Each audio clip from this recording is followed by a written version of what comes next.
Hello, everybody. You are listening to the Good Day for a Movie podcast. I am Jacob, and I am not alone. But for the start of this, I am without my co-hosts. I am joined, however, by Michael Knipp. What is How up, we Jacob? doing? I'm doing good, man. I'm excited to talk some Oscars. This is the most prepared I've ever been for an Oscars. I have seen every single movie except for the documentary Writing with Fire. Yeah, that one's hard to find. It is.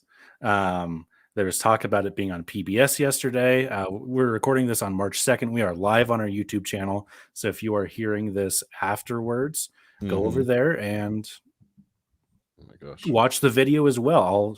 And listen to the podcast. Just do both. And there he is. We are live, Sage. Sage, welcome to the podcast. Oh, God. I forgot that this was live. That's right. It's live, baby. So the reason there is no Tate right now, Tate was supposed to be on here, and Sage was not supposed to ever be on here because we're talking Oscars, and Sage does not like the Oscars. Tate got caught up at work, and he got called in on to do a shift. So that is what he's doing. He's going to try to join us if he gets off in time. But he said it's kind of unlikely, unfortunately. But so Sage, how we doing? Good. It doesn't matter. He sent me like the longest text of my life explaining all of his picks. Like a prep test? That's what I heard. Literally like a teleprompter. Like I told him, what am I? I was like, what am I, a newscaster? This is ridiculous. That is awesome. And then it's the longest text I've ever seen in my life. He told me that he was going to do that, and I did tell him, well, it's not really up to you what you pick, because I think Sage gets to pick whatever he wants to pick. If those are purposefully bad picks, I'm definitely going to mix it up a little bit. Mm-hmm. Here and there. I'm having some mic problems here. Oh, all right, there we go. Good gracious. So yes, the Oscars are on March 27th this year. I will be completely honest here. I don't listen to the Oscars, or I don't watch or listen to the Oscars typically. Sage is like, I'm done. I know. Sage just walked away. There he is. He's back. He's like, I hate the Oscars. I'm out. No, my dog just needed to come in. Okay. He was literally outside for 30 minutes and just didn't want to come inside. And of course, I sit down, I talk for 2 minutes. He's like, I want to come in right now. That is how it works.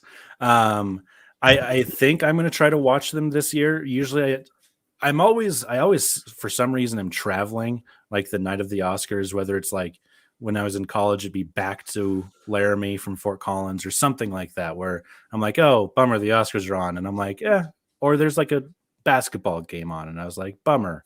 I will be watching. I'm in the worst situation that I'm trying to figure out. It's my kid's 7th birthday that day.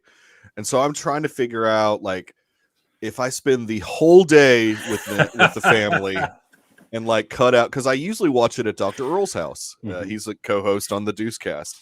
It's like a thing, and they switch the date every year now. It's like on a different date, so it of course had to be on my daughter's birthday. So I'm trying to figure. I'm on like thin ice. Yeah. And Sage, you are muted. Can I ask you a question? Okay, because we went through that last time. And where you were muted, and I was trying to ask you questions, and you were just like, "Nope, the air conditioner, or the heater's on. I can't answer." Yeah, if I was more unprepared, the only one was Wesley decided to start eating his food. That's okay. So, that's okay. Is your dog named after Wesley from The Princess Bride? No. Okay. Surprisingly, the one I get more often is Wesley Snipes. Oh, okay. Well, I didn't know what type of dog it was, so yeah. I didn't even know who Wesley Snipes was. I was like, huh? What? I was expecting more people to say Princess Bride, but yeah, he's actually named after a soccer player. But that's a good guess. Up the Reds. I'm a Liverpool guy. Wesley Schneider from Ajax and Galatasaray and Milan. Yeah. But who knew there were multiple Wesleys that played soccer? Multiple Wesleys. Sage, I already know the answer to this question. Do you watch the Oscars? I literally think the last Oscars I watched was the year Inception didn't win, and that was like the night I was like, I'm never watching the Oscars again. I think that is a fair stance. For me, one, it's way too long. Two, sometimes I enjoy the preachiness of it because I'm like, you guys are so ridiculous and out of touch. I can't believe that you actually think what you're saying is like a normal thing to say, whether it be Joaquin Phoenix's never touch meat again or anything like that. But so I like it for the entertainment value sometimes, but I mainly gather the Oscars through like Twitter and like watch the clips that come out and follow and like I like both. I like to see who wins. I just don't necessarily want to watch a 3-hour thing, but I think I'm going to make myself do it on Sunday night. Well, it won't be 3 hours because they're cutting 8 awards. Yes. And it's so ridiculous, but whatever. That brings us to the first kind of controversy following the Oscars this year is they're going to be filming 8 categories an hour ahead of time, and we'll try to splice in the ceremony, the giving of the award, and part of the speeches. Yeah, like not even the whole speech. Yep. I mean, they're gonna like tweet the winners out. I mean, which is, dude, it's ridiculous. It is. It's some like relatively. It's the categories that I actually kind of care about. Best editing is one. Production design, which I don't care as much about, but makeup and hairstyling, those people always are like the biggest weirdos in Hollywood, so they give like the most entertaining speeches. Right. Yeah. Original score, which I think is the biggest one. I was super surprised about that. Original score is usually like a very big award. Hey, shout out to Melissa and Nick hanging out in the chat. Yes. Hello, Melissa and Nick. Thank you guys for joining us. And then sound, which a couple years ago was condensed into just one category. Yeah. And then live action, animated, and documentary shorts, which I'm okay with those being. I don't care about those. Those are the ones that I did not watch. So yeah. But yeah, and then the other big, I guess, do you guys have any thoughts on those? The whole thing with it is these awards aren't like for the general population. Like the general population's not going to watch the Oscars for the most part. Like now, maybe back in the 90s when you had like Billy Crystal hosting and like Steve Martin hosting, that's when like more people would watch it. But it's really gotten away from that. And so I don't understand if it's an industry award, why they're cutting these 8 categories. And in fact, so many people from the industry are ticked off about it. Like Guillermo del Toro is like, this is possibly the worst time to exclude those awards or those categories because most of these people were working under really stressful conditions this past year, like COVID conditions and during a pandemic. And to cut their time to accept the award is it's just ridiculous. I know that sounds like super like pompous, but it's the truth. Though. It's an industry award now. I mean, I watch it because I'm obsessed with it. Most people, like normal people like Sage, don't watch it. So it's just like weirdos like me and Jacob that are obsessed with it that watch it. I mean, so yeah, that's the first time in a while I've been called normal. I was going to say there's a first for everything. Sage just got called normal. But and I can't remember where I saw this. I know it was somewhere on Twitter. Somebody pointed out like kind of the reason the Oscars are there and they have those technical awards are to shine light on like what makes the movies, like the behind the scenes stuff. Yeah. And so they've, no surprise, completely lost their way in Hollywood when they're like, oh no, this is what people are going to want to watch. And it's just, they are out of touch, which is unsurprising. Another out of touch thing that they did is they have 3 hosts this year. Regina Hall. They've dabbled with that before, but yeah, these 3 hosts. I mean, I'm fine with Regina Hall. I don't have a problem with her. I don't either. Wanda Sykes also fine. I don't think anybody is like a massive Wanda Sykes fan where they're like, oh, I have to watch the Oscars now. Yeah, exactly. Like, is that really bringing all the huge Wanda Sykes fans out because she's hosting the Oscars? I don't know. And then they have the infamous joke stealer, maybe the least funny person in the entire world, Amy Schumer. Yeah, I'm not a huge fan. And they have Trainwreck was okay. That's what I've heard. I've heard Trainwreck was good, but Trainwreck came out 5 years ago. Yeah. She hasn't done anything in the past like 3 years. It's been a minute. So I just remembered who Amy Schumer is. I don't know who the other two are. You watched Curb, didn't you? No. Curb Your Enthusiasm. Oh, you have not watched Curb Your Enthusiasm? No. Oh, well, I was gonna say she's one of Sage Cheryl's only friends. watches Italian soccer. Italian soccer and anime. Boom. Yeah, I think what they should have done for host is get one of the most likable hosts out there, the guy who hosts the best late night talk show in the entire world, Graham Norton. Oh, yeah, that would have been good. He's more of a BAFTA guy, but yeah, that would have been good. Well, they did extend the offer to Steve Martin Short and Demi Lovato. No, not Demi Lovato. Yeah, Selena. They extended the offer, but they were filming the second season. So when that fell through, it kind of put them in the we're going for the B-listers now. Mm-hmm. Not that Regina Hall is a B-lister at all. I mean, she's super talented, but I mean the other two. I mean, they had to have some comedians on there. Wanda Sykes has occasionally been funny in her life, so I'm okay with Wanda Sykes. Amy Schumer is just not my type of humor, and so I don't get much out of her. Although I liked Trainwreck, so I'll give her that. She can make a good movie every once in a while. Yeah. Now, was Trainwreck the one that LeBron was in?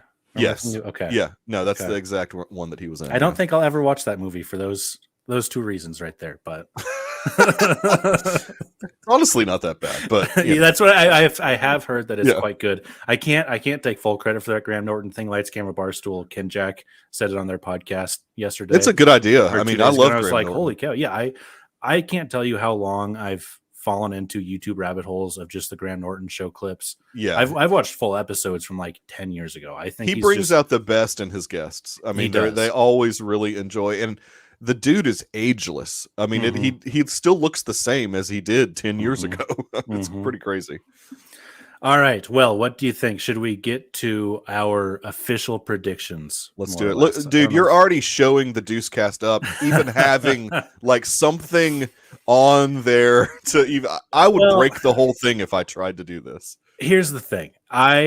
When you only go live every once in a while instead of every week, right, you have more time to prepare things. I hear you. And so I will say Tate did make this. I decided the order and I gave him everything to type up. But good for Tate. Yes. Yeah, so Tate did contribute to this show.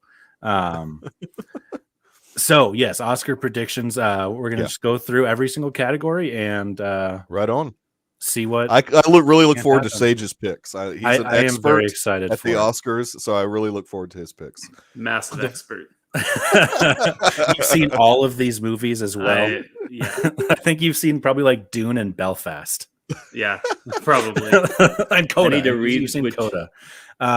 Okay, so first up, we are going to cover the animated feature film, and if you guys in the chat have picks, throw them in there, and we will.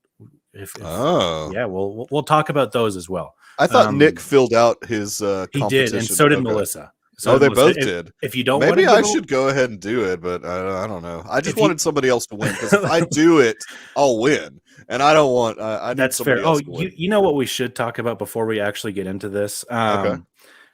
If you do win, you get you get a Good Day for Movie podcast sweatshirt, and you get a digital movie code that is actually from one Michael Knipp. Oh, that's right. It's an awesome digital movie code. Too. Awesome. I'm going to show this. I'm not going to show you what it is because I don't want to show the actual code. It's the Back to the Future trilogy. Mm-hmm. So you just throw it in your Creative Movies Anywhere account for free. You can have it on Apple TV. I think it's Amazon. The 4K one, if I'm not mistaken. It is the 4K look at that. Look at that. Yeah. So yes, that is your prize, which is we don't even need to talk about the sweatshirt because that 3 movies, 3 awesome movies right there. I rocked that hoodie that I won last year all winter. Good. And every time somebody was like, "What is that?" I was like, "I can't remember what it's called, but just look up the letters on the internet." I always forget the name of y'all's podcast. I was like, I think this is like some clothing brand. Just look up the letters on the internet and you'll find it. Yep. I don't even know the name of it. The name of what? Our podcast. Sage. You're on it. Set me up on Spotify. It's a good day for a movie podcast. It's easy. It's Tate's little brand, the lifestyle brand that he's created is good day for a great day. So good day for a movie podcast. It's branding. Sort of like I get it confused sometimes though, because I want to say like a good day to die hard. And so it's like I get that stuck in my head and I can't like remember. I get it. No, the branding's awesome though, and the hoodie was awesome. So I unfortunately cannot wear mine because it shrunk in the wash. I am just bad at washing things. Dude, that's why you don't wash clothes. I know. I just stand them up in the corner and just I don't wash clothes. That is kind of typical guy who put on some weight that blamed it on the wash. So I think it's a combo of the two. There you go. But I'll just blame Tate's clothing. Sweatshirts are definitely a wash every like 3 weeks kind of thing, unless you spill something on them. Yeah, exactly. Yeah, if you get a stain on them or something, then maybe. I'm wearing white right now. Yeah, I'm not going to white. Touch any food until I take this off. Yeah, that's a major mistake. Spaghetti. You're going to have some spaghetti after this. And I'm not going to use utensils either. Yeah. All right, let's get into these picks here. First up, we've got animated feature film Encanto, Flea, Luca, The Mitchells vs. the Machines, and Raya and the Last Dragon. Disney is dominating this list. Interesting addition would be Flea because it is actually a documentary, and a quite well-made documentary as well. It looks like Tate has filled out his guess of Flea. Sage, do you have a blurb from him about that? Interesting. Yes, he said, I would have picked The House from Netflix if it was nominated, but I guess I'll go with Flea. Tate, give me a break. That was 2022, Tate. That was me. That wasn't Tate. Oh, that's funny. Oh, okay. You were speaking for Tate. I was speaking for Tate. Yeah, okay, that's good. One. Well, I will have anything to say about it. Okay, I don't know if he's watched Flea, to tell you the truth. He said it was a complete guess. Okay, so I have seen all of these. The Mitchells vs. the Machines, in my opinion, is the only quality movie here besides Flea. Oh, come on! Encanto's not bad. I didn't care for it. Dude, don't you? I know. It's all about Bruno, man. Come on. It is. So this is going to be a heart pick. That's very much a heart pick. Yes, is what we think is going to happen, and not what we want to happen. We're going to give both opinions. So my answer here is the Mitchells vs. the Machines. Yeah, for both of those, but I don't think it's going to win. I just think it should win, and I think there's an outside chance. Well, I mean, if we're going like what Encanto is going to win, so I mean, I'm going Encanto. I hate to say it, but look, my heart wants the Mitchells versus the Machines to win, but two hands sweeps every category. I second that. I've seen that movie. That's a good movie. That's Nate who reviewed it with us, Sage. Yeah. Okay. I just have to. Sometimes I don't know. Yeah. Sometimes I don't know what's going on in your head. Yeah. But yeah. Look, Encanto. I was bored by the movie. I was shocked when it took off. We don't talk about Bruno took off like it did. I was genuinely shocked by it because I didn't think it was up to the Disney snuff. Yeah. I do want, before we move on, I do want to say that I'm personally offended that Nate is here because we go live every Tuesday and Nate has never come one time that I can remember.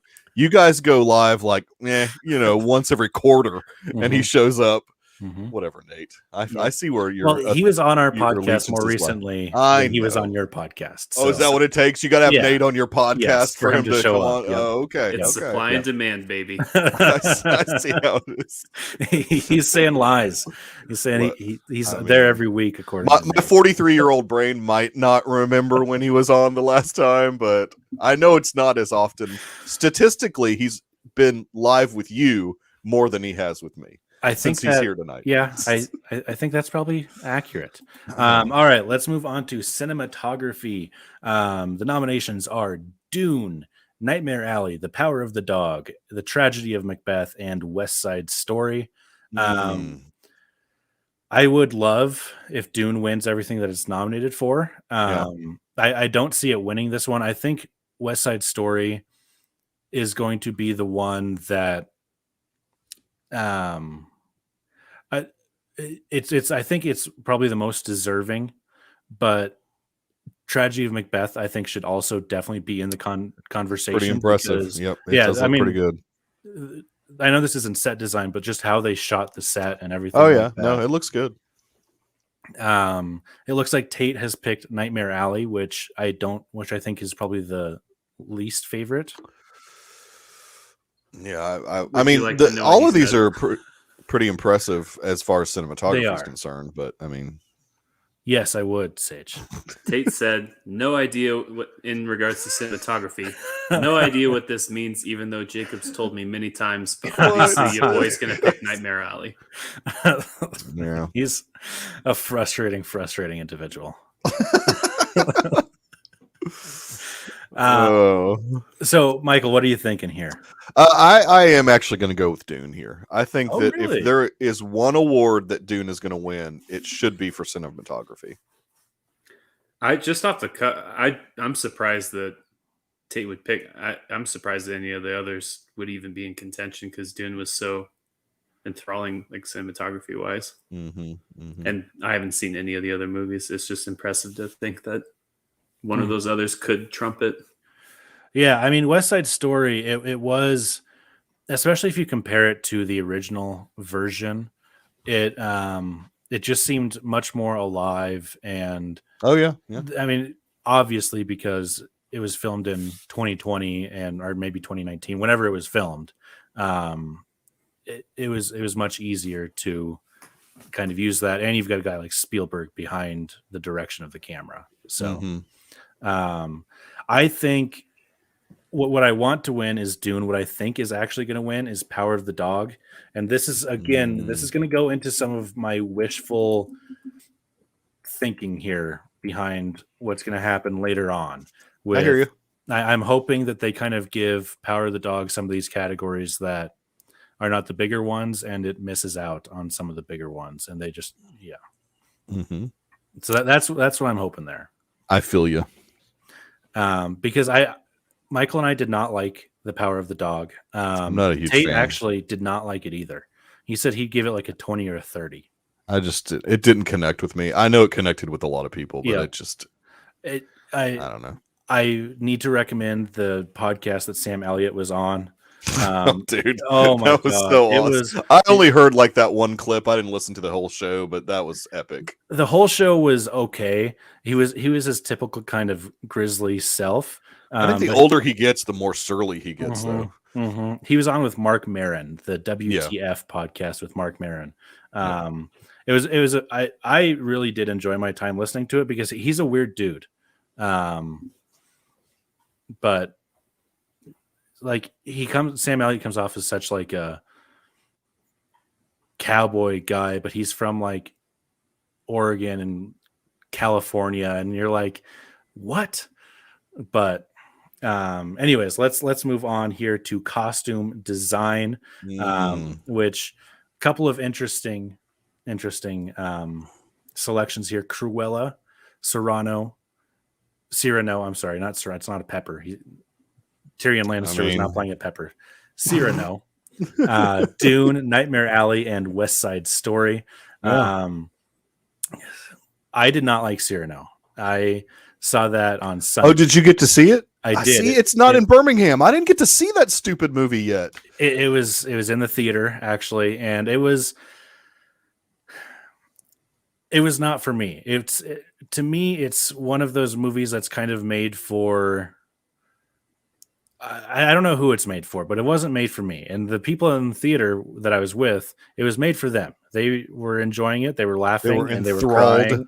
Yeah, and I was kind of sitting there. I'm like, what the hell is going on? Am I missing something? Like, completely? I will say that I do like the soundtrack a lot. So Really? I'm very much looking for, well, because you've got Haley Bennett and Peter Dinklage, who are not trained singers, and you can tell, but that adds to the vulnerability of some of the songs that they're singing. It does. And I liked that a lot. And I'll admit, I'm a mark for The National, and that's the dude that wrote all the lyrics to the songs. And so, yeah, that might have something to do with it. Yeah, I in the context of the movies, none of the songs really jumped out to me to be like, oh, this is really good, except for it was, I can't remember what it was called, but it was the one where they're going into battle and it's about Heaven Is Where I Fall or something like that. That one was really good. But and the choreography was, I know the choreography is no longer a category. It hasn't been a category in the Oscars since like the 40s. Yeah, it's been a long time, yeah. But it would not be nominated for that because it was like slow motion, like not artful at all, in my opinion. Interesting. Especially if you compare it to like any of the other musicals like West Side Story or Tick, Tick, Boom or any of the other ones that came out. So for costume design, what are you thinking here, Michael? My heart wants Cruella to win because I actually liked that movie. And I think my head is actually telling me it's going to win as well. So I'm going to go with Cruella. Very nice. That is an outside of the box pick. And I would typically say, you don't know what you're talking about, but you won last year. So you obviously do. I didn't get them all right though. That's true. I don't know what I'm thinking here because Cyrano was very much to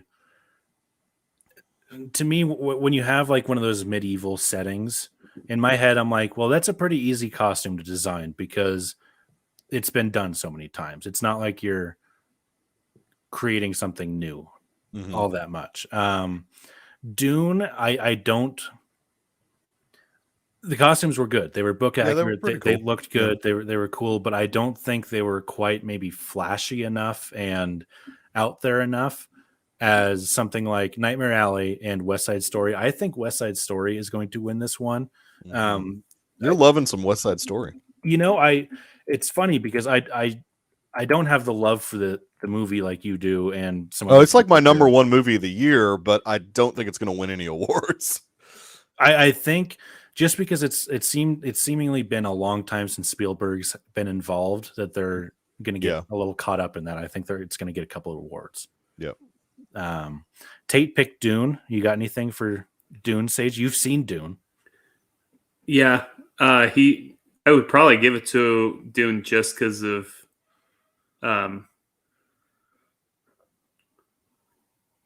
bad guy. Baron Harkonnen. Oh, Baron. Yeah. Yeah. Tate said in all caps, oh God. Uh-oh. Oh, his cuckoo clock is going off. You're fine. Just unmute your mic. We're live. Just power through it. He said in all caps, Dune, baby, get me in a Fremen suit. I'm going to be a Fremen for Halloween this year. You might be the first person that's not Swiss that has a cuckoo clock. I've never known anyone to own a cuckoo clock. And is your heritage of Swiss? You don't look it. It's Dutch German. Yeah, it's a German cuckoo clock. Yes. Yeah. Oh, it's a German cuckoo clock. Okay. Didn't you get it at the Oktoberfest down in like south of Austin? Yeah. Wherever that town is. Right on. The town. Yeah. Really smart to have a cuckoo clock in the middle of your living room when you're a podcaster. I have a lot of something tells me like Sage doesn't like tell people he's a podcaster. No, definitely not. Yeah. Yeah, exactly. There you go. I'm just wild guess. Okay, moving on to documentary feature. This is the only category that's not a short film that I have not seen all of these. The only one that I have not seen is Writing with Fire. Your nominations are Ascension, Attica, Flee, Summer of Soul, or When the Revolution Could Not Be Televised, and Writing with Fire. Yes, Melissa, New Braunfels, right? Sage, is that New what it is? Braunfels. That's a exactly very where it is. area of Texas. Yeah. Yep. Yep. So I don't know what I'm going to do here because, in all honesty, none of these documentaries to me stuck out besides Flea. So I think I have Yeah. to give it to Flea. Well, here's the deal. If Flea doesn't win this category, it's going to get basically skunked. I mean, and it's kind of a big deal that it was nominated for 3 things in the first place. So this needs to be the one that it was. So I'd pick Flea as well. I mean, this needs to be the one that wins, although Summer of Soul is very good. And see, I'm not a big music documentary guy. Man. This is going to come off as alarming and might need to check me into a mental institution, but I'm not a big music guy in general. Wait, you're like a radio host. Dude. Yes, I don't dislike music. It just doesn't do it for me like it does to some other people. Yeah, man. Which I fully admit is a crazy person thing to say. But no, it's like, what would you say your favorite band is if you were even to have one? It'd be Chris Ledoux, I would say. Oh, okay. No, I guess it's an artist, not a band. Yeah, no, that's fine. I really do enjoy like the old classic country stuff, like like 2000 and before. But I would. Do you have Paramount Plus? I do. I would recommend watching the Marfa tapes. Okay. It is Miranda Lambert and a couple of dudes that she writes music with, doing like an old style country album, basically. Okay. And it's about the making of the album. Dude, it was really good. Interesting. I really liked it. Okay, so to answer Melissa, the reason why is because I guess I don't know what you're asking. If you're asking old country, because she's 80 years old. But why no music? Oh, because podcasts have taken over my life. That's all I listen to at 2 times speed. There's something wrong with my brain. I can't do. I've tried that. I can't do it. My brain does not work. I listen to Shapiro at 2 times speed. Dude, what?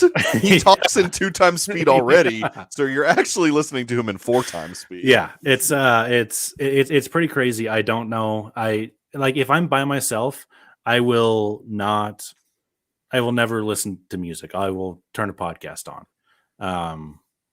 Yeah. Sage, what's your take on music? I'm probably the same as Jacob, but really, that's mostly because I lived with Tate, and Tate would constantly blast like loud music throughout the day, and that drove me insane.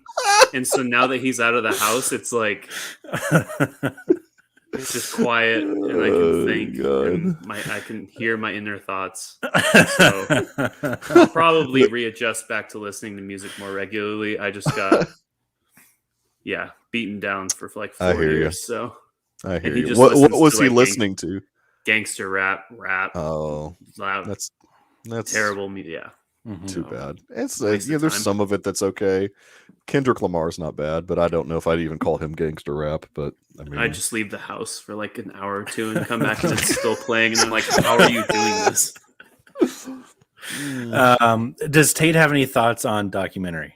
He said complete guess, so I kind of want to change his guess. Yeah, let's do it. What? Let's see. I'll tell you what. So Ascension was a really dude. Ascension was depressing. I'm gonna pick Ascension. I read it. That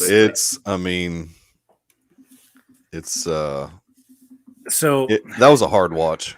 It's about like people in China. I fully agree here, Melissa. You can't spell crap without rap. Come on now. Damn. Come on. That's going too far, Melissa. She could be a rapper. I don't disagree. But Ascension is about like the Chinese culture and like cameras and like the sweatshops of China and learning how to smile and learning how to hug. For, like the butlers, like it's so weird. It's such a creepy documentary. Yeah, it's super creepy, and I don't know how they, like, the Chinese government allowed them to film some of the stuff they filmed. It doesn't make sense to me, like, knowing how locked down that country is, like how this documentarian got her camera in there to film that stuff. I don't understand, like, how she got through all the red tape to actually film that, because it doesn't paint China in a pretty picture, to me at least. No, but now I'm obviously looking at it through my Western culture eyes, but I mean, it's just, look, that some of that stuff in there was just depressing.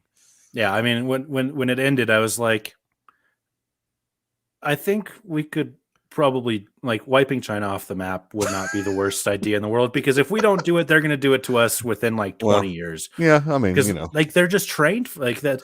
When I looked at it, I was like, wow, they are like trained to like be better than everybody else, is like kind of what they're trying for.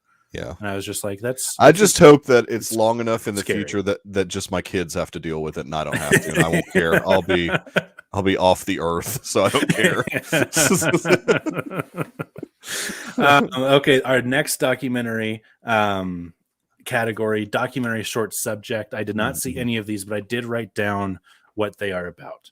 So Audible is a story about a football player and his Maryland School for the Deaf football team attempting to defend their win streak while coming to terms with the tragic loss of a close friend.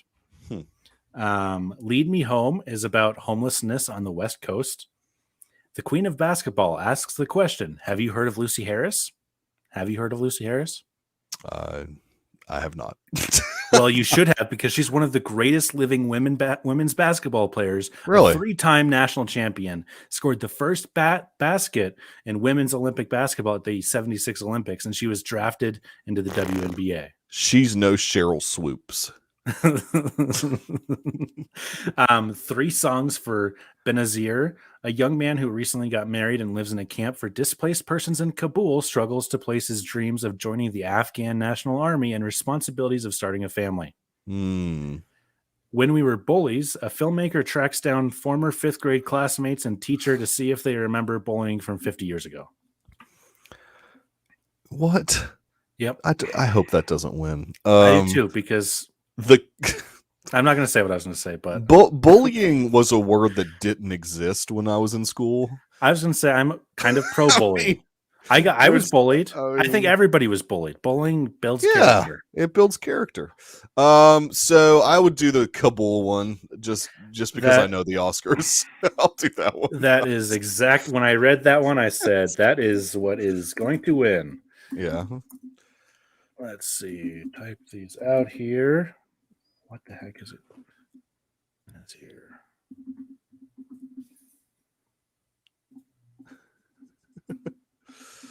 Also, it's because it's the longest title, and I wanted you to have to type it. I'm also picking that one. When I read the Queen of Basketball one, I was like, oh, if Kobe would have still been alive, and he probably would have directed this one, he would have won his second Oscar. But have any of you watched a second of women's professional basketball? I've probably seen a second of it. I don't even think I've seen a second. I don't think I have. My dad used to take us to Colorado ice games, which were like, like not the WNBA, but the lower league. I wouldn't know, but yeah. Okay. There's like Major League Baseball and then AAA. Sure. Yeah. They're like it's like what do they call it in the NBA? The D League or the C League or whatever? Yeah. I think it's the G League now because it's sponsored by Gatorade. Okay, G League, whatever. Yeah. I knew it was a letter. There's there's a team in Birmingham. I should know that, but I mean. Okay, let's move on to film editing here. Don't Look Up, Dune, King Richard, The Power of the Dog, and Tick, Tick, Boom. This is an interesting category. I think there's a couple ones that are pretty good. I think Tick, Tick, Boom should win. I think just the way he was able to, I think it was Lin-Manuel Miranda. Well, he wasn't the editor, but he was the director. Been the editor. Yeah, he was the director. That one, right? Yep. So, but just the way they were able to splice the kind of concurrent story, like the main story going on with the one-man play was, I think, done masterfully well. I think this is another one that I think The Power of the Dog could win, but I am not overly sure yet. Sorry, I was seeing Melissa's comment. It's sponsored by Gatorade. It's the Gatorade League now. They don't exist. Melissa's on a roll tonight, by the way. I think that I like your explanation of Tick Tick Boom, so I'm going to pick Tick Tick Boom because I want it to win at least one Oscar. I do too. This will like probably be the one. A whole lot. I do too. Sage, I think you need to watch Tick Tick Boom. It's a musical. Does Sage like musicals? No. Hates him. Sage. He could barely get through the Muppets. Wow, that's not really a Segel. musical. That's not. I mean, I guess it's a musical, but I used to be worse. like the anti-musical guy also, and I wouldn't say that I like go to see Broadway musicals. I'm not like into that, but some films I'm okay with. Like Tick Tick Boom was pretty good. I would consider myself a fan of musicals when they're happening on my screen. Yeah. I would not like to go watch a musical or a play or any sort of theater, really. Which is what happened. My grandma had she loved the theater, and so she always did. It's like a season pass to all the clubs, the local performances, and so she would always make me go to them. There's some that are burned into my memory for the rest of my life that will torture me for the rest of my life. And musicals just got killed for me. My grandmother made me watch the Gaither Gospel Hour with her, and I can't listen to that music anymore because of that. Like, she would force me as a small child to watch the Gaither Gospel Hour, and it really up until the day she died, she would make me turn it on whenever I would, and I can't listen to that stuff anymore. I will say it may be fading though, because in the last 3 years, my grandma made me go watch, after I refused to go to any musicals for a long time. She made me go watch, what's that? The French one. Les Mis? Les Mis. Yeah. Les Miserables. That was really good. I've thoroughly enjoyed that. Yeah. But then I haven't seen one since. So there you go. Well, Tick Tick Boom, in my opinion, has probably one of the best scenes of the year, with the scenes from a marriage, I think is what it was called, or it was the therapy song. I think that was right. Yeah, a perfect. Yeah, it was a good perfect scene. I'm going to put my official guess down as Power of the Dog. Again, this is me kind of hedging my bets, being I see what you're all doing. These early categories, and then get the heck out of here for Best Picture. We'll see. Coda has a chance, but we'll get to that. It does. It does. The SAG stuff made me very happy a couple days ago. Next up, international feature film. This was a pretty fun year, in my opinion, for these. I agree. The nominations are Drive My Car, Flee, The Hand of God, Lunana, a yak in the classroom, and The Worst Person in the World. Is it surprising that Tate picked that?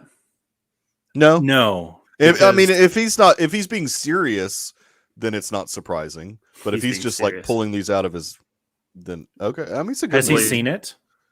Yes, he said. Okay, he said he was going to try to go see it. He said one of my favorite movies of the year and was better than most of the Best Picture films that I saw. I totally agree. I mean, it's right up there. If it wasn't against Drive My Car, which is going to win.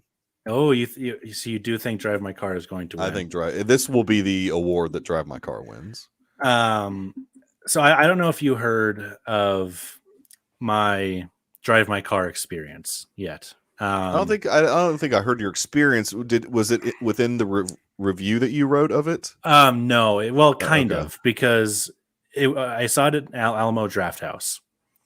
Okay, so they're super serious there. Yeah. Yes, but for whatever reason, this theater that I was in did not have updated seating. So you didn't get the nice put your legs out, lean back. Oh, so you must have gone to the one the original Alamo. I believe so. Yeah. it was the most uncomfortable seat I've ever sat in my Mm. entire life. After 2 nights of going out, I was I was not like, we saw it at like 6 o'clock at night, so I was not hungover still, but I was just like tired, uncomfortable seat. The theater was packed. Oh yeah. And so it was a very hard movie to get through, just because I was constantly shifting in my seat. I was trying to read and not fall asleep. But the reason I am picking the worst person in the world is because I saw it last night. Yeah. And I don't know what my score is for it yet. I gave it an 85 on Letterboxd for right now. Mm-hmm. I loved that movie. I don't know if you read my review it's for so it, good. but I read your review. It was accurate. It was one of the most. It made me think more than like any movie that I've seen recently. I think it was a very, very good movie, and so this is kind of a hope. And I've seen it. I've noticed it just kind of gaining a lot of steam recently. So, I think it's good. I think it's really good. These other ones were good too. Flea, we've talked about. Yeah, but The Hand of God was an Italian movie that. It's not bad. It wasn't bad. It was. This just came out so long ago. It did. That I don't know. Yeah. And it was one that I didn't know what I was watching when I turned it on. I just knew that I had to watch it, and I actually thought it was a documentary when I first turned it on, and I was like, "Well, this is weird. They're acting." I looked back at the nominations list, and I was like, "Oh, that's because this is a feature film, not a documentary."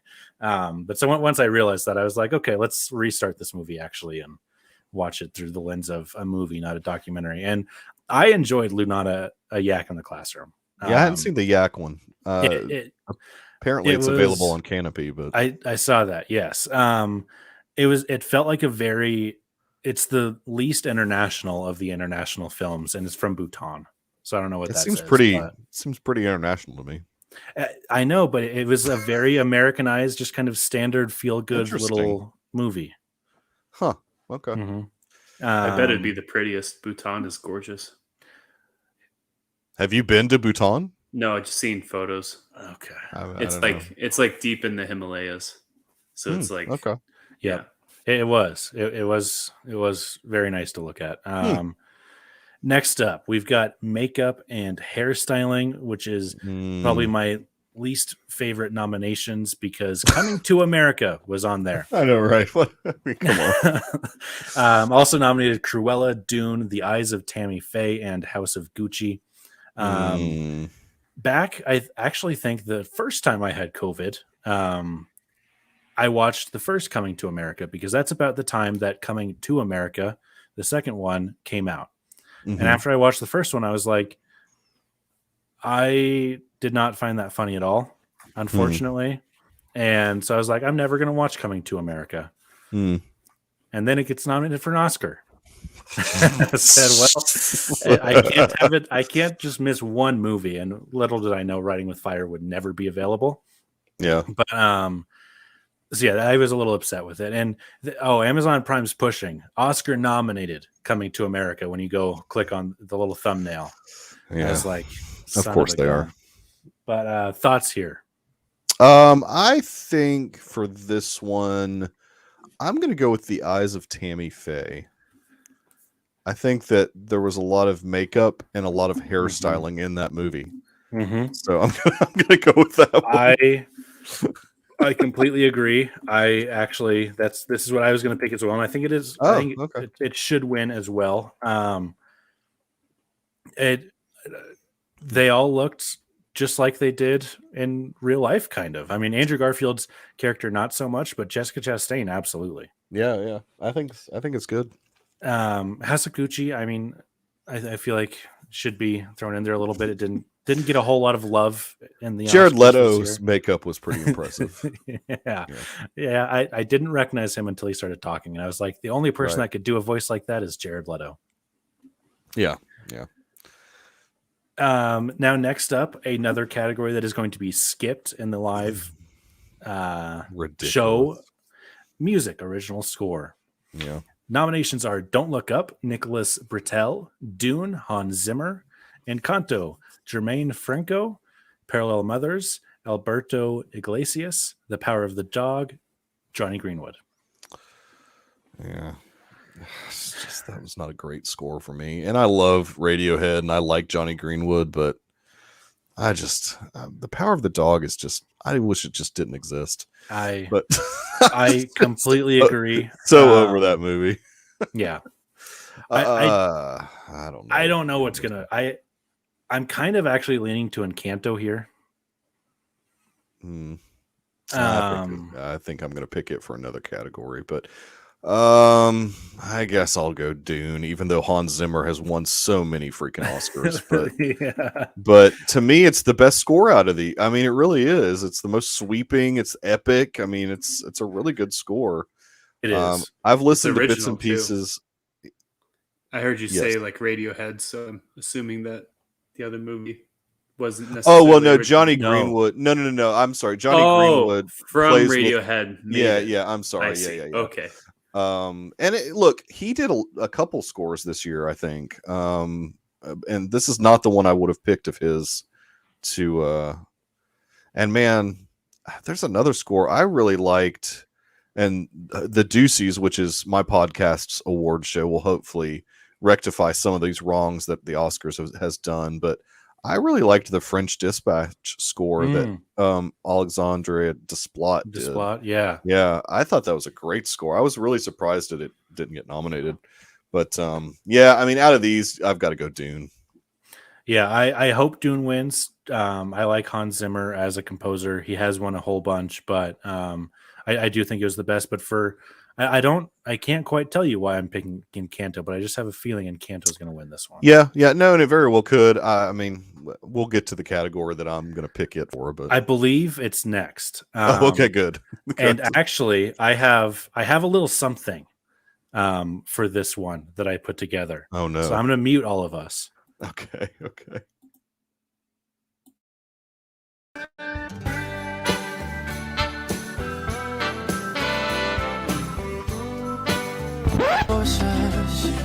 No se aguante más, hay que crecer aparte y volver.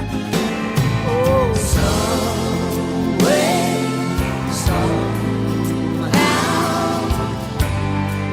somehow you do.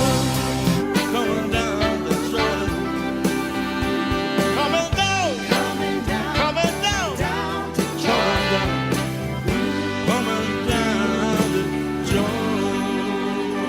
So there we are. Those are our Oscars Best Original Song nominations. Be Alive from King Richard, sung by Beyonce. Dos Oruguitas from Encanto, sung by Sebastian Yatra,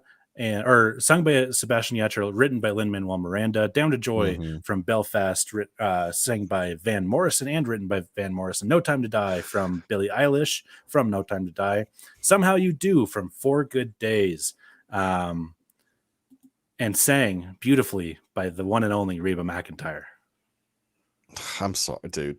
All of these are so underwhelming, in all honesty. They are. Like, I will agree. I'll be honest, they're all pretty. But this is the one that I think will get Lin-Manuel Miranda his EGOT, and he's going to win the Oscar for as I guess he wrote the song or whatever. So I'm going Encanto. Well, I did that. I guess I'm just going to have to type it out because it formatted weird. Oh, that wasn't that bad. Yeah, I agree that I think it's probably going to win, but I am actually going to go with Be Alive from Beyonce to win this one. Even though I think it's the worst song. I think it's going to win. Whatever. I'm not going to actually worry about formatting. I hope not. I think it's Beyonce. How can they not give Beyonce an award? The Beehive will be all after him. Lin-Manuel Miranda, that's true, I think, is above Beyonce right now. So okay, I mean, that's fair. That's I think that it's his to lose. I would be so surprised disagree. If, dude, with that Van Morrison and what these songs that they picked it's this a year new song. Garbage. The Van Morrison, it's Belfast, the best movie of the year. So they have to. It's an okay movie. I liked the movie okay, but the Van Morrison stuff, come on. I like his old stuff, but whatever. It's such a happy song. You know, It's fine. Also, I do want to take this moment because it's the only place that it's nominated, and it's the only reason that I watched this movie, 4 Good Days. It came out in 2020 technically, but that was mainly, I kind of looked on IMDb where it came out in 2020, and it was mainly festival runs. But Glenn Close and Mila Kunis were just fantastic. And it's Is it a good movie? I don't even. Where can you watch it? It's on Hulu. Oh, is it? Okay. Yep. Huh. I absolutely loved the movie. I thought Glenn Close should have been nominated for an Oscar. I guess I should have watched it. She was that good. And it's not a happy movie. It's not a feel-good movie. It's about Mila Kunis's character is like a full-blown heroin addict. Dang. It's a brutal watch, but it's incredibly good. I need to watch that then. Yeah, I mean that's the one that Diane Warren wrote, though, right? I think so. Yeah, and Reba sings it. Yeah, well, I believe so. Reba was just in Birmingham last week. Oh, really? Yeah. My dad loves Reba. I do not. I've come around on her since I was like growing up because my mom hated her, and so I was like, no, I hate her too. Dad, you're wrong, because I knew it'd make him mad. But I'm slowly coming around, being okay. I don't mind Reba. Did Tate have any thoughts on these, or do you have any thoughts on any of these, Sage? I will just say I don't care for any of Billie Eilish's music, but that song was actually really good, and it was probably my favorite part of No Time to Die.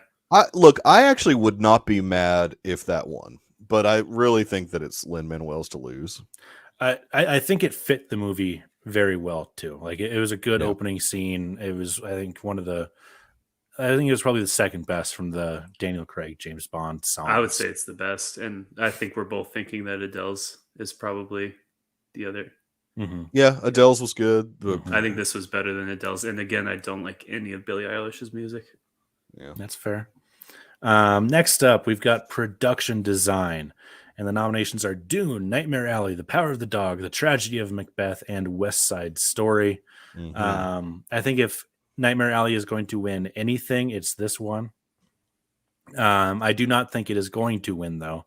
I think, again, Tragedy of Macbeth should be up there. I don't think it's going to be in the conversation. West Side Story is another one that is definitely worthy of a nomination here. And Dune as well. Yeah, I mean, these Oscars are so weird. These are hard to pick this year. I think I'm going to give this one to Tragedy of Macbeth just because the production design was pretty fantastic. Yeah, it was not what you're expecting from a 2021 Shakespeare movie. You wouldn't think that they would try to set it like a play set and do it masterfully well. I am actually, man, I think I'm going to give this one to Dune. Okay, that's fair. I can't remember now if I've given Dune anything else, but I could see it winning at least one Oscar, and I can't remember if I guess I gave it original score, but and I did too. So yeah. All right, next up, short film animated. Again, these are not ones that I've seen, but I do have the explanations of what they are. Affairs of the Art. It's about a 59-year-old factory worker who is obsessed with art, and I guess her family is obsessed with things as well, but her husband is not obsessed with anything. Bestia, also known as Beast in Spanish. Ingrid is a secret police agent working during the Chilean military dictatorship. Through small, everyday details, both Ingrid's mind and the nation are revealed as fractured. Box Ballet, despite the sharp contrast between their worlds, a rough and surly boxer and a delicate ballerina forge a tentative friendship. Robin. Raised by a family of mice, an optimistic young Robin makes a heartfelt wish upon a Christmas star. And The Windshield Wiper. Inside a cafe while smoking a whole pack of cigarettes, a man poses an ambitious question. What is love? Baby, don't hurt me. Don't hurt me. No more. I added that last part. He only asks, what is love? Oh, okay. For me, the only one that I have seen out of all of these is Robin. And I love Aardman animation. So that's the one I'm gonna go with just because I Okay. haven't seen the others. I did not actually realize that was Hardman. Mhm. I will probably watch it now. Before It's the worth a actual watch. Oscars. I mean, I just like their stuff. Yeah. Mhm. I am going to. I mentioned this last year on the show. When in doubt, go woke. Woke is going to win, which is why the movie that is titled in Spanish is going to win Bestia. You're probably right. Tate guessed right. Affairs of the Art. Sage, Mm. any thoughts from him? I'm assuming not. I'm gonna change it because his explanation is frustrating. He said Affairs of the Art because it's about art and your boy likes art. So yeah, I don't know. Hello, Garrison. Thank you for joining us. So what do I'm you- changing it to Windshield Wiper. Okay. Bold pick. Uh-huh. Tate shouldn't have said something so stupid. He likes art, man. Who likes what can art? you say? Sage Tate likes does. art. Oh, No, Tate does. That's why he Okay. picked Affairs of the Art. Affairs of the Art. Anyways, moving on to short film live action. Mm-hmm. I also have the. I probably should have explanations mentioned of these. that Jacob chiming in the seal made it more enticing to say Windshield Wiper. Well, hopefully it wins. Yeah, I hope it wins. Okay, so this first one I don't know how to say, but short film live action is our next category. A la Okay. Kachu, Take and Run. A young Kyrgyz woman is kidnapped and forced to marry. A drama about the desire for freedom in the clutches of a tradition. The Dress. A lonely maid with dwarfism toils at her thankless job at a rundown hotel until a truck driver seems to take an interest in getting to know her. Mhm. Truck drivers are bad now. Remember that. The Long Goodbye. An immigrant family in Britain is preparing its home for a wedding celebration until a right-wing march spirals out of control and chaos erupts. Oh my gosh. On My Mind. A desperate and loving husband wants to sing and record a karaoke version of the song his wife loves the most, and which symbolizes their bond the best. Oh, It that's leads kind to of sweet. heartbreak, sorrow, and regret. That's sad. Good grief. I was like, oh, that's nice. And then heartbreak, sorrow, and regret. I did watch the trailer because I was like, On My Mind. I'm like, I think I know that song. It is the Elvis. It's the Elvis song. It was actually a pretty enticing trailer. I didn't really know what was happening, but I was like, I could see myself watching. How this. can you do a trailer for a short film? That's Isn't that what like I half thought. the movie. The trailer was like 2 minutes long. I was like, how long is this thing? Whoa! Uh-oh. Good luck, Garrison. I haven't done that Garrison. in like 5 years. My goodness. Um, I didn't know people talked on the phone anymore. He said he was on that call for an hour. That's a long time. Yeah, that is a very long time, especially like when I get into like the 10-minute range, I'm like, holy cow, I've been on the phone forever. Like I can't stand my children's voices for an hour. I shouldn't have said that. That's horrible. They don't listen. The final nomination is Please Hold. A young man's life is suddenly and inexplicably derailed as he finds himself at the mercy of automated justice. It's a sci-fi short film. Interesting. Whatever the one that something about the right wing or Yep, what. The Long Goodbye. The Long Goodbye is a Goodbye. guaranteed win. I don't know. Some of these, I don't know. That's exactly what I was going to say. So Yeah. as soon as I read that, I was like, "Oh, yep, there's your winner." And Yes, Melissa, I understand it's on the record. Sage, any thoughts here? Yeah, speaking of on the record, I accidentally said seal when it was Hadaway. Hmm, Major mistake. that's okay. We covered this already. I don't know music. Yeah, I things in my brain blend. We can move on. Tate didn't say anything worth saying. Okay. He actually also picked The Long Goodbye. I'm Oh, he assuming that said- was just. Yeah, he said because it has the guy from Sound of Metal, and my man deserves a goddamn Oscar from last year. oh no, I didn't know that. That's pretty cool. Okay, I like that. Riz I like Ahmed? Riz Ahmed. Okay, I'm down with I did that. not. I did not know that either. Okay, next up is sound. Belfast, Dune, No Time to Die, The Power of the Dog, and West Side Story. I'll be completely honest, as somebody who absolutely loves and adores Belfast, I don't think belongs here.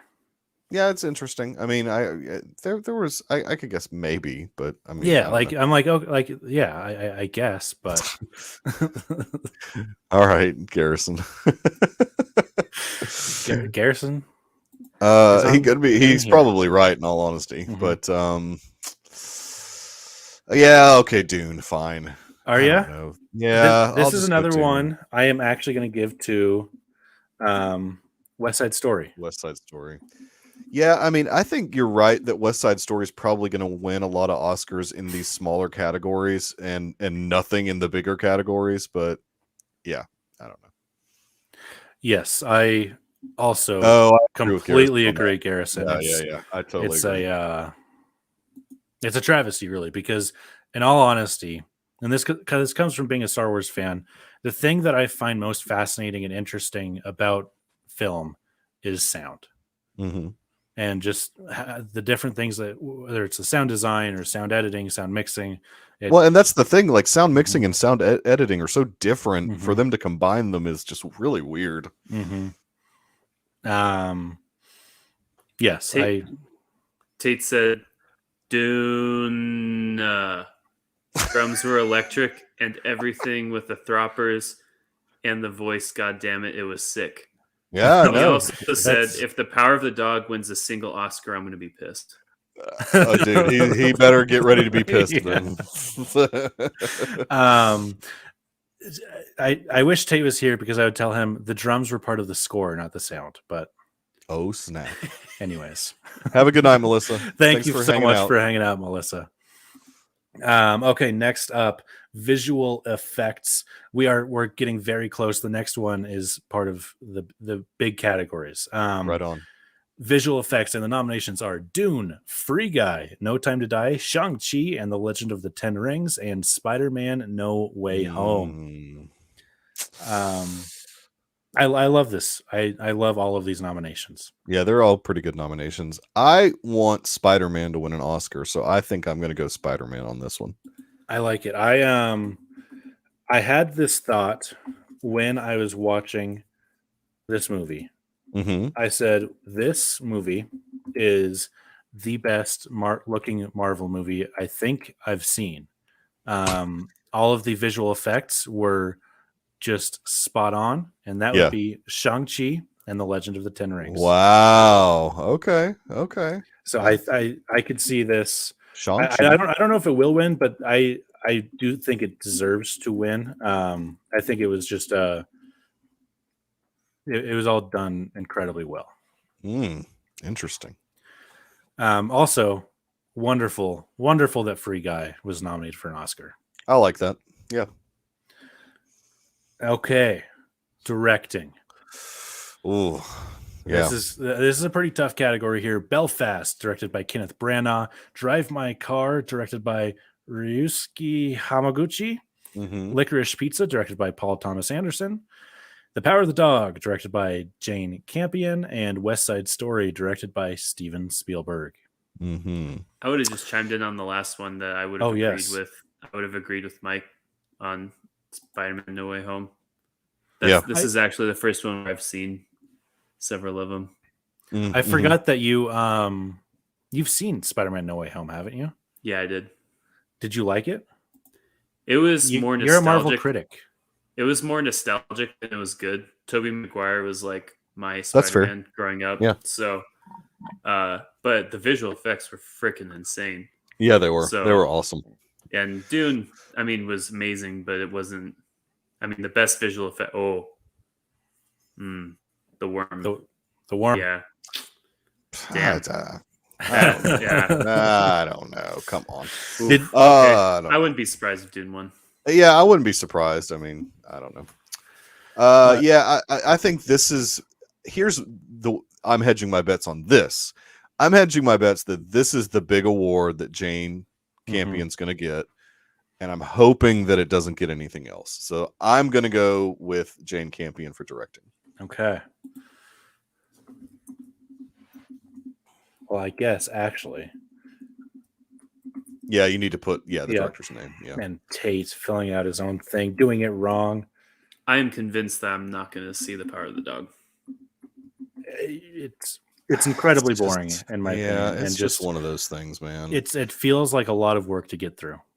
It's That's like my least favorite movie. I Yeah. am. I meant to do it earlier when we were talking about costume design and whatnot.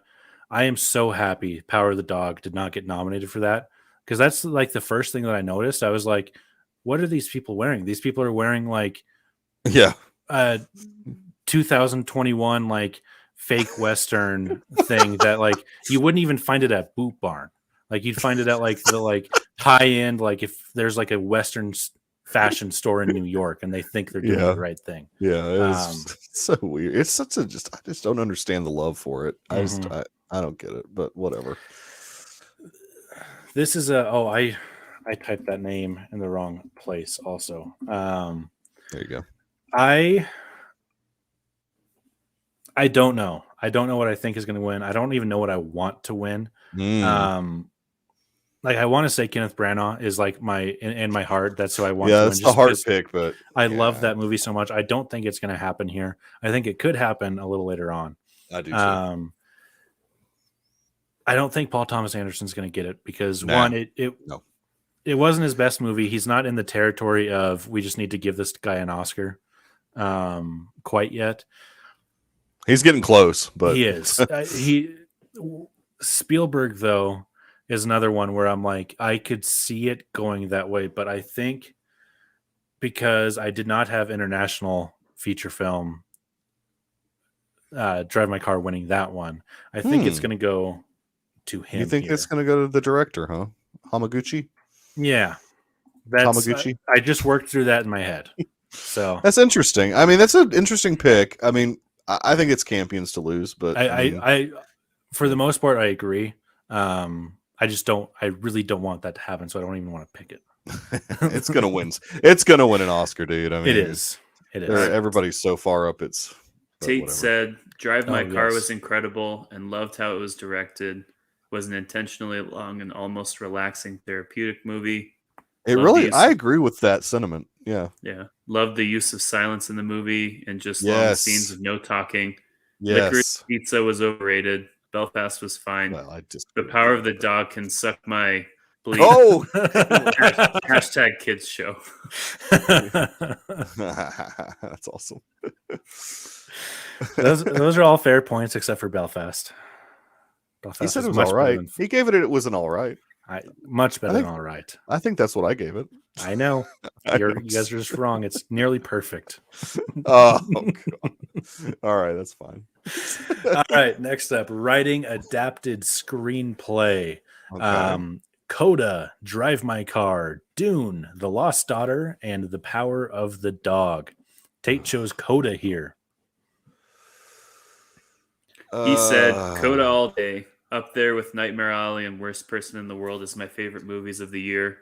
I wouldn't be mad if Dune or Drive My Car won because I loved, he says cuz, not because. Because I loved both of them, and I think my only reason for not Dune is because even though it followed the book pretty well, it still missed some awesome parts of the book. And he said, I swear to God, if Power of the Dog wins a single one, I'm going to shit myself. And He better put a diaper on. Yeah, no And doubt. I would say I would not put Dune in this category. I think that it's strayed Yes. very far from the book. In particular, Leak Kinds alone piss me off, and that alone, it doesn't deserve to be nominated. Oh, you're one of those Dune fans. Mhm. Oh, it pissed me He's off. one of those fans with everything. I won't I'm go a through the purist. same conversation, but he doesn't think women can be doctors, or at least Doctor Who's. What the fuck? That is not what I said. I don't think women can be doctors. Oh god. I actually I think that they're gonna give this to The Lost Daughter. That's Interesting. out of nowhere, but I figure like I don't know. I just for some reason have that feeling that Maggie Gyllenhaal is gonna get that for she adapted the screenplay, right? Her and I some believe other so. Yeah, I person. believe so. Yeah. Yeah, man, this is another tough one. I think I think I'm going to go with Coda as well. If you're going with Coda here, I doubt it wins Best Picture. Then, if it wins Adapted Screenplay, it's not going to win Best Picture. Yeah, I agree. I don't think it's going to win Best Picture. See, I think it will. So that's why I'm picking Lost Daughter here. Okay. Because I don't want it to win this, because if it wins this, they're not going to give it Best Picture. Yeah. Next up, writing original screenplay, Belfast, Don't Look Up, King Richard, Licorice Pizza, and The Worst Person in the World. Another pretty good one besides King Richard, just because that movie, in my opinion, is incredibly average. Yeah, I don't understand, but whatever. It's a good look. I love tennis. I'm I'm tennis guy, but I did not connect with that movie at all. I don't know. I'm gonna throw mine down right now. Belfast. That's my pick too. I think it's gonna win one big award, and I think this is gonna be it. Exactly. Why is Don't Look Up nominated for anything? That movie was it made me laugh a couple times because I think Jonah Hill's pretty funny every once in a while, but I mean, I don't know. Hollywood loves itself. That's why that's nominated. I really did not laugh once. I did not. I thought the paying for the snacks joke was pretty clever. The fact that they kept bringing it up, I thought that was like the only well thing done in the movie. The thing with this particular category is if Belfast doesn't win this, it's not going to win anything else. So I've got to hope that it wins this. Yep. All right. Next up. Oh, Garrison laughed twice. The Jonah Hill stuff. I laughed a couple times. Yeah. Not a great. Oh, sorry. Go ahead. No, go ahead. I was just going to say, that's not what you're looking for in a comedy movie when people are laughing 0 times and twice. Yeah. Exactly. I was going to say, Sage. I didn't like it as much as Jacob, but I liked it more than it sounds like you and Tate did. Belfast was pretty great. So I would like to see. I would really love to see like in one never happens. So it is also so cool and crazy how many different categories Branagh's been nominated for. Short film, acting, writing, directing. It's ridiculous. I think it's the widest variety of categories. I just think it'd be cool because he's writing the story of his life, and so I really hope that he gets that award. Yeah, it would be an awesome speech moment. Yeah, it would be. All right. Next up, a pretty big one here.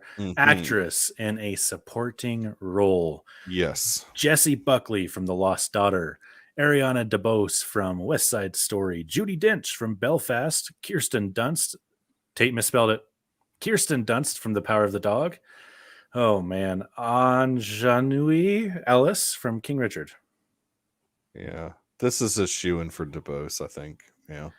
Or DeBose, sorry. Ariana DeBose. Who is now going to be Calypso in the Kraven the Hunter movie. Interesting. For you comic book nerds. And see that I think that's my favorite thing about Marvel is people say that and I'm like, you could tell me everything that happens in that movie. I'd be like, I don't know what you're talking about, but I can't wait. There you go. Well, it is a Sony Marvel though, so sometimes that's hit or miss sometimes. Okay. Man, I don't think it should be King Richard, lady. Let's fix Tate's spelling here. He spelled Kirsten Dunst wrong. Okay. Kirsten Dunst, I would like. I like Kirsten Dunst as a person. I don't like Power of the Dog. I wouldn't be upset if she won just because I like Kirsten Dunst as a person. I would completely forget about the movie and of itself. I'm actually going to go with a relatively. Dang it, Tate picked it too. I'm going to go with Jessie Buckley. No, I don't think it's. I think it's like Garrison said. It's DeBose's to lose. Oh yeah, she's been winning everything. She even won the SAG. I mean, that's true. The key is to look at who won the SAG, and I mean, for the most part, that's going to be who wins your Oscar. Also, generally speaking, but I think, But dude, I'm not saying Jessie Buckley's performance wasn't amazing. No, for sure. I I want to pick DeBose, but I feel like we've picked so many of the same categories already that I have. No, to that's go fine. different. That's fine. Just for the record's sake. Just for the record's sake.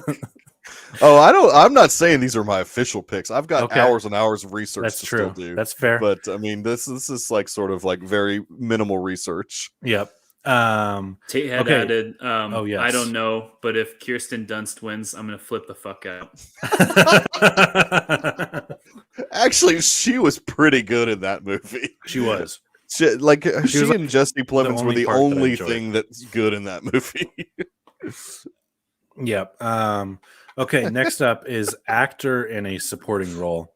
Yeah. And the nominations are Kieran Hines from Belfast, Troy Coaster from Coda, Jesse Plemons from The Power of the Dog, J.K. Simmons from Being the Ricardos, Cody Smith McPhee from The Power of the Dog. Man. Like Power of the Dog nominations? Yeah, dude, it's ridiculous.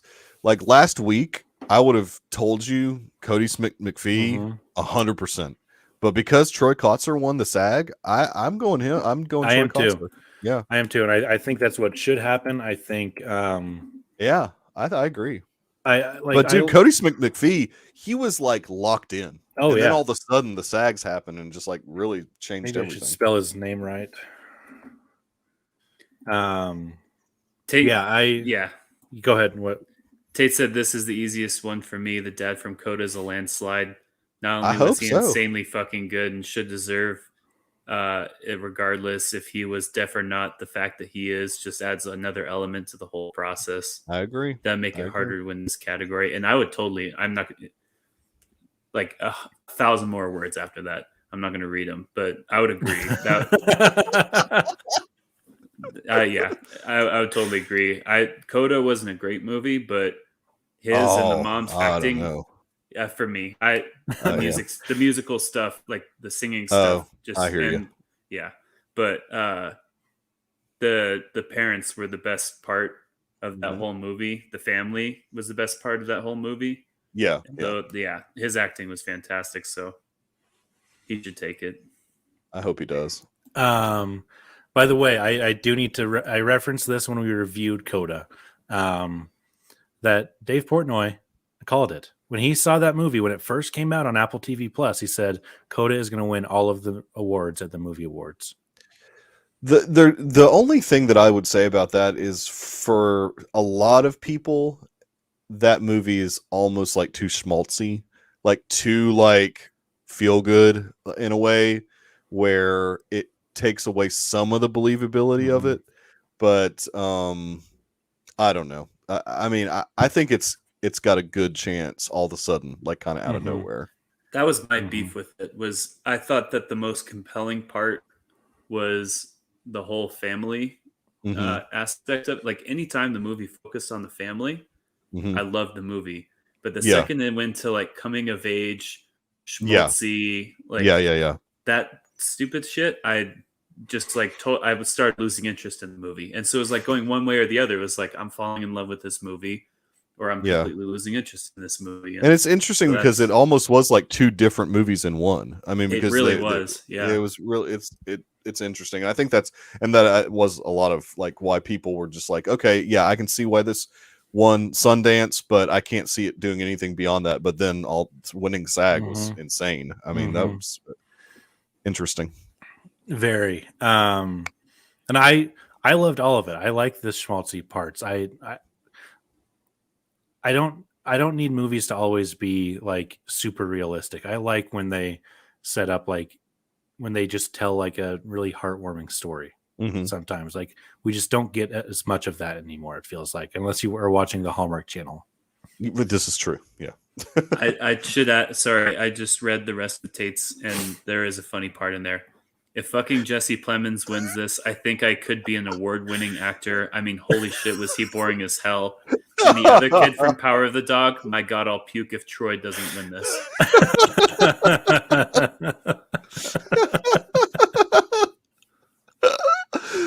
Oh, man. Jeez.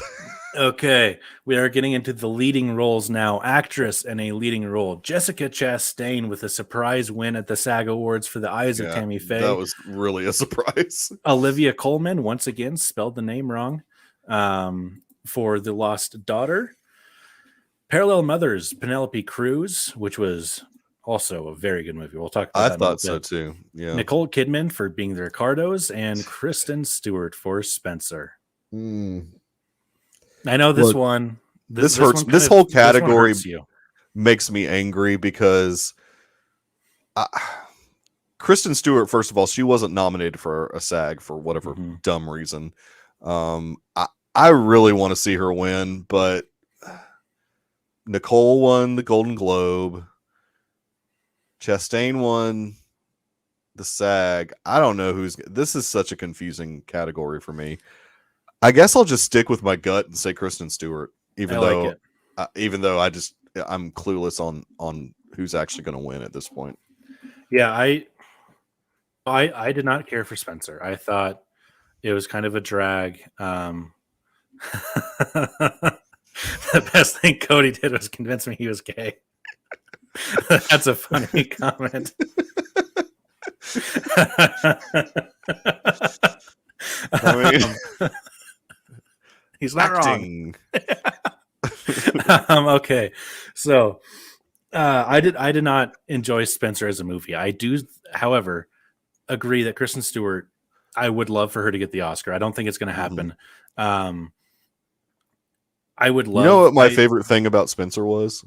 Sean Harris. He Yes. was freaking awesome in that movie. Yes, because he it was so like against type of anything that, and I haven't seen a lot of his stuff. I've only seen the stuff where he's a jackass, like evil villain. or even his role in The Green Knight.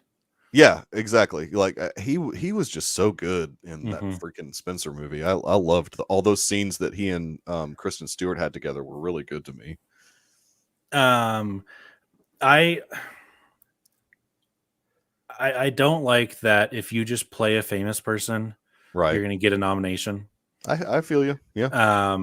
And that, I mean, that's not just Kristen Stewart, because I think she kind of falls in a different category. Yes, she was playing Princess Diana, but like she wasn't playing, in my mind, like it wasn't like a story about Princess Diana's life, Right. like Being the Ricardos and The Eyes of Tammy Faye was. Right. Well, those two performances were fine. I just am kind of sick of them being like, oh, yeah, you played a famous person, or you played a person in Hollywood. You definitely deserve to get this award because we like giving awards about Hollywood. And so that, like, I honestly don't know why Nicole Kidman was nominated. Like, I did not like that movie at all. I mean, I think it was not great. I agree. It was probably Sorkin's weakest writing, in my opinion. Yeah, it didn't feel like a Sorkin movie at all. Not at all. Like even oh, for Blonde. Yeah. No, she won't. She what's the other award show that is not usually televised? The Razzie. Nope. The porn awards. Oh, I don't remember what they're called. I can't remember what they're called either, which is a good thing, I suppose. Dang it, I can't remember what they're called. It would have been a much funnier joke if I could have remembered. Yeah. But I think Penelope Cruz or Olivia Colman should win this. Penelope Cruz was Interesting. Fantastic. She was good. That movie was so, it just did not go the way I was expecting it to go whatsoever. Yeah, it was really well done. It was, and Penelope Cruz, she still got it. Yeah, she looks looks in her 50s. incredible. She looks great. Yeah. But I think it's going to go to Chastain, which I would prefer over Nicole Kidman. I would not. Yes, I totally agree with that. I would rather Chastain win than Kidman. I wouldn't be mad. I don't think she's been nominated a lot, but never won. And so I wouldn't be totally mad if she won. I mean, you know, the Academy Awards sometimes does a make good, like, we're honoring you not only for this movie you're nominated for, but for all the other, you know, roles that you got nominated for and didn't win also. So, I mean, I wouldn't be totally upset if she won. And like, I do think she was good. She did what she needed to do in that movie. She carried the movie with Andrew Garfield. Well, looks like Garrison wants Chastain to win. So, okay, I like it. All Tate had to say was Penelope Cruz, because I heard that she was really impressive. My snub here is Jodie Comer in The Last Duel. Yes, incredible in this movie, was incredible, and overall snub. The Duceys are changing that, hopefully. I've sent my picks in. David has to Nice. compile everything, and hopefully Jodie Comer gets the nod for a decent. Yeah, I would agree with that. That's something I totally forgot. I meant to bring up like most of the categories about snubs, but that's all right. We're not gonna. Yeah, we don't have now. time That's for, for that. sure. We don't have time. It's getting late. Yeah. Okay, next up, actor in a leading role: Javier Bardem for Being the Ricardos, Benedict Cumberbatch for The Power of the Dog, Andrew Garfield for Tick Tick Boom, Will Smith for King Richard, and Denzel Washington for The Tragedy of Macbeth. I think Denzel did way better than Will Smith, but for some reason, this is Will Smith's year, so it's going to be Will Smith. Yeah, I agree. Garrison wants Garfield to win. It's Will Smith. I would like to see Garfield win. It's Will Denzel, I agree. I think, dude, he blew me away in that movie. Shakespeare is something that is incredibly hard to do, but it's done all the time. I meant to say it's done all the time, but it's incredibly hard to do, like super good, and that's what he did. Yeah. I think a snub for actress in a leading role or supporting role would have been Frances McDormand again for that role as well, because she was also. Hey, all the other nominees better be glad that she wasn't nominated, because when she's nominated in that category, she wins. Like, if you look at every time that she was nominated as Best Actress, she won every time. She's like 100%. It's like, so they better be glad she wasn't nominated. Yeah. Does Tate have any thoughts on this one, Sage? Yeah, I need to get ready for it. Okay. I can. You ready? I can try. Okay. Oh no, here we go. He said, didn't see any of these other than that shitty garbage. Insert Sage rant. Oh, so you have to do the rant now. Power of the Dog is the biggest piece of shit to come out of 2021. Benedict Cumberbatch doing a Western movie? Hire a goddamn American, you piece of shit. Go watch a spaghetti Western if you're going to try and be a faux American Western movie.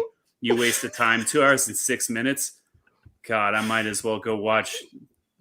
No, I shouldn't say what I was about to say. Don't watch this movie. Benedict Cumberbatch. Movie Power of the Dog, and really I'll be happy if anything but fucking Doctor Strange wins this. God, he was annoying. He does not play the tough guy role well, and the idiot for some reason thought he had some smoke a cigarette in every scene to show he had to smoke a cigarette in every scene. How could they even get their hands on tobacco in the West? God, what? That was a very common thing. Terrible. Sage, that was a very common thing. That was a pretty But common thing. Yeah. All the time? Yes, that's a question. Yes, that's Yes, a pretty all the common time. thing. That's a question. Honestly, who would have loved to see Bradley Cooper in this category? Because I thought he was incredible in Nightmare Alley. Snub for sure. Oh, okay. Also would have loved to see Simon Rex from Red Rocket. No. Yeah. that's a stupid Yes. comment. I completely agree with that. It was a tough year. Yeah. I completely agree. Simon Rex should have been in here above Will Smith, who's I also. I mean, you know who I thought should have been in here?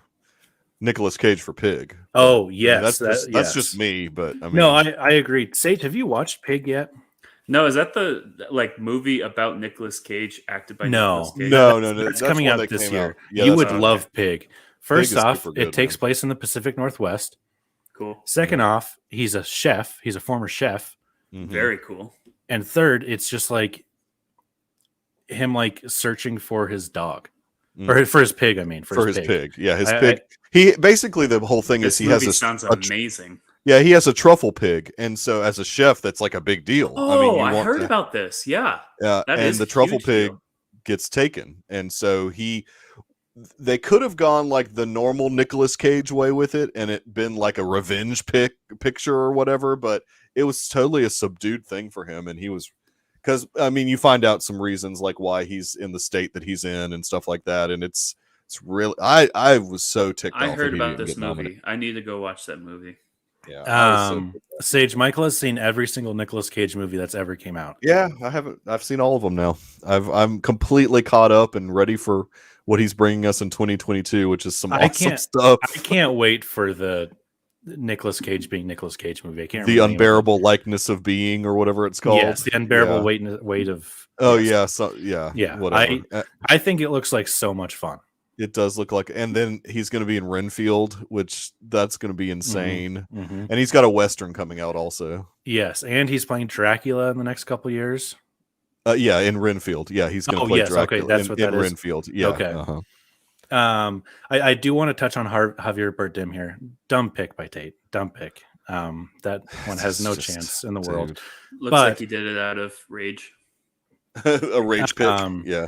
I thought he was really, really good in that movie, and I think I mentioned it on really the like Javier Bardem. You thought he was good? Mm-hmm. Oh, I could not get into that movie. I will fully admit that I am completely blinded by his one little rant about you checked the wrong box. Well, that's true. That he had some good moments in it. I will give him that, but I mean, I don't see that. I don't know why he was nominated. In all honesty, I don't either. I don't even think he knows why he was nominated. Yeah, one, his biggest scene is like anti-communism, which Hollywood loves pro-communism stuff, and so I'm like, awesome. Like that's another reason where I'm like, I'm glad because they don't realize that they're doing the thing that they're idiots. Basically, that they're idiots. Anyways, I agree. I think Will Smith is going to win this. I think Denzel deserves it. And I think in a Garfield completely deserves it. Just such a milquetoast role. Like there wasn't anything super compelling about that role for Will Smith, but for whatever reason, it's his year. So yeah. All right, and finally, best we made picture. Best picture. Tate has picked Nightmare Alley, which I think is crazy. Do you have that pulled up, Sage? Yeah, that does seem surprising. He said Nightmare Alley was one of my favorites, was so good start to finish, awesome character development, intriguing story, came full circle, loved the American Horror Story feel. If Dune, Drive My Car, or Coda wins, I'd be happy. If Belfast wins, that's fine. But I swear if Don't Look Up or Licorice Pizza or Power of the Dog or Power of the Goddamn Dog win, I'm going to fight the Oscars. He also said, overall, I think the best picture category from last year was more stacked than this year. I think there were a handful last year that beat out a majority of the ones this year, like The Father, Promising Young Woman, and The Sound of Metal. Biggest snub, The Last Duel. He kept talking about The Last Duel constantly, but it's good. I mean, it's a good movie that I think a lot of people slept on just because of, I guess, maybe the time of year it came out and just people weren't. I don't know. I mean, there wasn't the best marketing for it either. I was seeing trailers all the time everywhere, whether it's on YouTube, in the theater, or on TV. So I actually don't fully buy the marketing thing. I'm not. I don't know a whole lot about movie marketing and how to do it well. Yeah, but I don't know that the way that they cut those trailers. I just don't know that fair. it sold the movie well. And it really, like the trailers, from what I remember, really didn't indicate what the movie was really about, and how the story was going to unfold, which was like in 3 different parts, and it was really interesting the way they did that movie. But yeah, I mean, all people knew about it was Ridley Scott was being an old asshole on on Twitter all the time about superhero movies, and so that just makes people mad when old directors like him and Francis Ford Coppola and Scorsese like say bad thing about superhero movies. But yeah. Oh, all right. I don't know. Like in my heart of hearts, I really, really, really want Belfast to win. I know that it's not going to. Yeah, I think, yeah, screenplay for that. Yeah, I don't know what I'm going to do here. I'm also fearing Power of the Dog. I know earlier that I said I'm going to give West Side Story a bunch of these small ones because I don't think it's going to win any of the big ones, but I might actually go kind of crazy here, and I'm going to put down West Side Story just because I don't think a lot of other people are going to have that. Yeah, so that's on the off chance bold pick. It's the betters like type of mentality where you're like, you got to go different from like zig when everybody's zagging. I hear you. So my strategy was to give Jane Campion Best Director in hopes that Coda would win Best Picture here. So I'm doing Coda. I'm going for it. I like it. I would love if Coda wins. When I saw it, I was like, this might be my favorite movie of the year. A couple of things ended up beating it out, but Yeah. I think I have it close to the top. I think it's like 2 or 3 for me. I can't remember where I have it. I've made my 10, but I can't remember. Yeah, so there we go. That is all of the Oscar nominations. Thank you, Michael, for joining us. No problem. Where can people listen to your wonderful podcast? Oh yeah, I mean, as far as the Deucecast movie show, it drops every Wednesday on any of the podcatchers like Apple, Google, Spotify, iHeartRadio. I mean, we're pretty much anywhere you can listen to podcasts. And then every Tuesday, we have the Deucecast Extra, which is sort of like our TV wing. We discuss the whatever Marvel or Star Wars show is on Disney Plus, and then also we're doing what I guess, for lack of a better term, is the Yellowstone universe. That Roth joins us for that. We did Yellowstone season 4. We did 1883, and we'll probably do 4/6 when it comes out. 1932 when it comes out, and then the new season of Yellowstone, of course. So that universe is ever expanding. So, and that's every Tuesday on YouTube, if I didn't say that. And where can people find you? Oh yeah, I'm on Twitter every once in a while at the Michael Nip, but mostly the Deucecast Discord. If you want to be a part of the Deucecast Discord, if you're hearing this and you just want a place that you can talk about movies without having to bother with Facebook or Twitter, just DM at the Deucecast on Twitter or Facebook, and I can send you an invitation to be on the Discord. I know you didn't say this, but I'm going to say you have to start listening to the Deucecast if you want to join our Discord. Okay, that's fair. That's fair. Yeah. It'd probably be a good idea. Because it is my favorite podcast I listen to. I appreciate that. I bump it all the way up the list. It's really what sparked my movie cinephileness that I've become now. I appreciate that, man. So yeah, we've been doing it a very long time. much enjoy it. I like 11 years now, 12 years. Yeah, we're like in year 12. Yeah, it's crazy. We're barely in year. I don't even know what year we're in. I don't even know when this started. Year 2, aren't you? Or year 2.5? Or it might be 2. Might be 2. I mean, because I was on the last Oscar episode. Yes, so it's been at least a year. Yes, it's been at least a year. That's true. So you're in year 2, I think.